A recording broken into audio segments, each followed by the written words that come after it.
Hi guys, it's Pam Spencer, and you know me, I am loco for NoCo.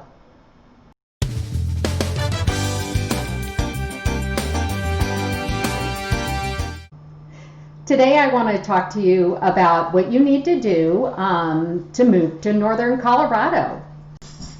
Northern Colorado is a place that a lot of people want to live. In fact, it's not just people moving in from out of state, but now we have people wanting to move kind of back to the suburbs from the city. COVID has changed people's priorities. People are wanting bigger spaces, they want individual offices, they just need more space. Like I said, so what this has led to is we have a shortage of houses right now. So our inventory is very low. So people, when they're ready to move, are finding it's not as easy of a process as it used to be. I want you to have the best shot at getting the home of your dreams. So I want to talk you through some things that you can get done in advance so that your bid comes in strong and hopefully you do get the home of your choice.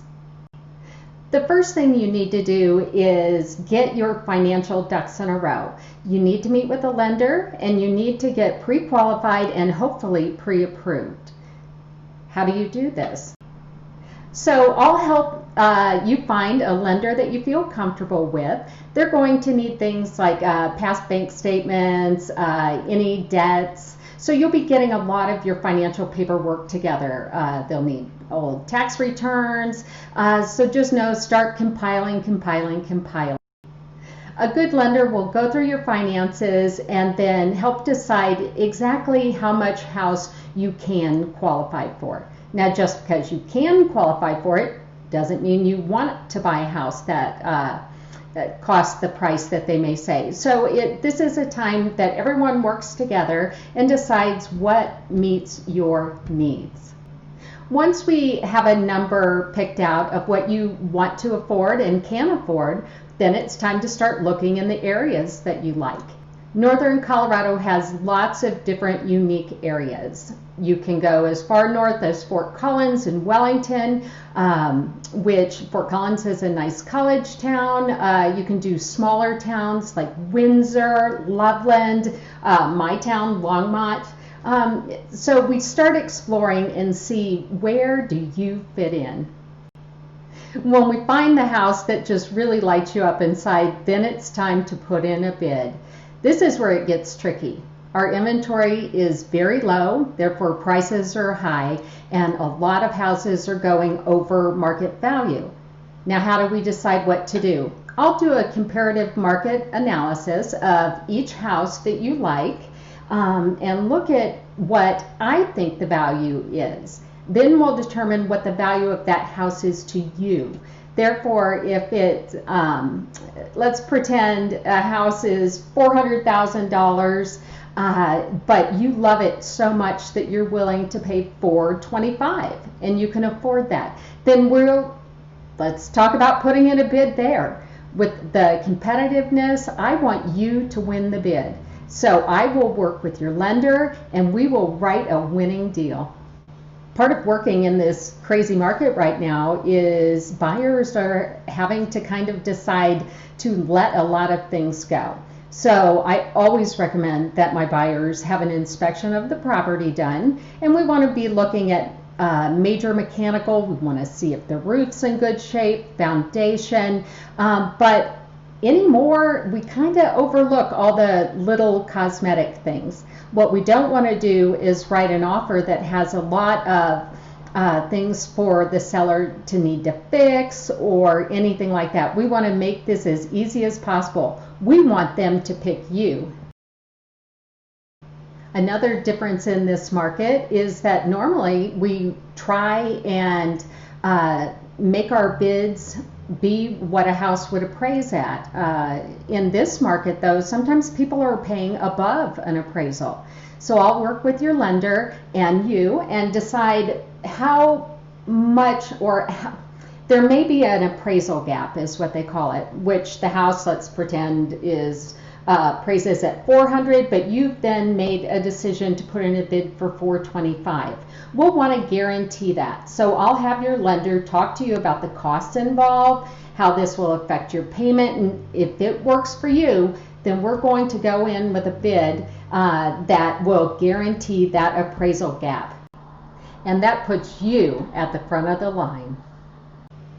Be prepared to close as quickly as possible. That's one of the things that people are wanting right now, is they don't want delays. In northern Colorado, I can't remember the last time I had a seller agree to a contingency, for example. So we want to make sure that you are walking in as a ready and able buyer. We don't want to put any roadblocks in the way.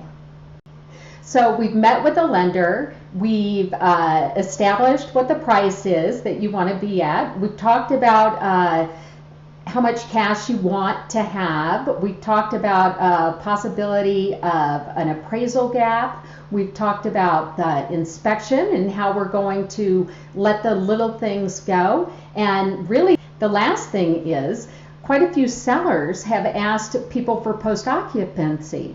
So let's talk a little bit about post-occupancy. Is a document that we put together. It's basically a rental agreement where the current owner of the home, the seller, wants to stay past the closing date. Usually it's because they're trying to close on another deal or they need to get a house. Houses are moving so quickly here that sometimes they just haven't found their new home yet. There are some pitfalls to doing post-occupancy documents, so let's kind of explore this.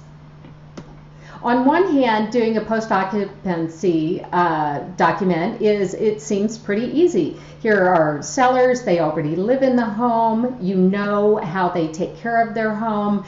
It's not like renting to a stranger off the street.